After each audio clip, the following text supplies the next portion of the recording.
আসসালামু আলাইকুম বন্ধুরা, আমি আবারও চলে এসেছি আমার টক ঝাল মিষ্টি রান্নাঘরে। তো আমি আজকে লাউ দিয়ে গরুর মাংস রান্না করব।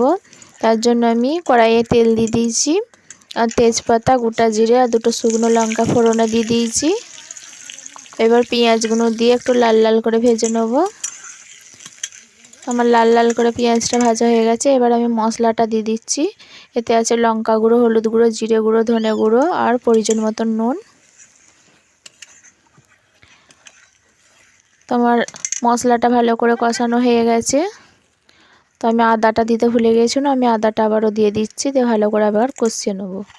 তোমার মশলাটা কষানো হয়ে গেছে, তেল ছেড়ে দিয়েছে। এবার আমি এতে মাংসটা দিয়ে ভালো করে কষিয়ে নিচ্ছি।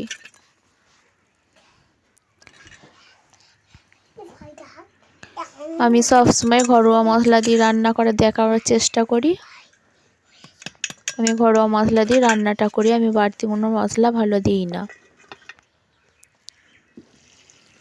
তোমার গোস্তটা কষা হয়ে গেছে, আমি এবার লাউটা দিয়ে ভালো করে কষিয়ে নেব। তো আমি লাউটা কষিয়ে ঢাকনা দিয়ে দিচ্ছি। ঢাকনা খুলে আমি মাঝে মাঝে একবার করে কষিয়ে নেড়ে নেব। তো এইদিকে আমার রান্নাটা হচ্ছে বন্ধুরা। তো আমার ভিডিও যদি ভালো লাগে তাহলে একটা সাবস্ক্রাইব করে পাশে থেকো, একটা লাইক করে দিও। আর আমার রান্নাটা যদি ভালো লাগে থাকে অবশ্যই একটা কমেন্ট করে বলো।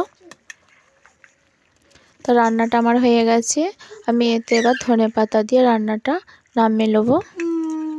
তো রান্নাটা কেমন হয়েছে বন্ধুরা অবশ্যই একটা কমেন্ট করে বলবে। আর আমার টক ঝাল মিষ্টি রান্নাঘরের পাশে একটা সাবস্ক্রাইব করে পাশে থাকবে বন্ধুরা।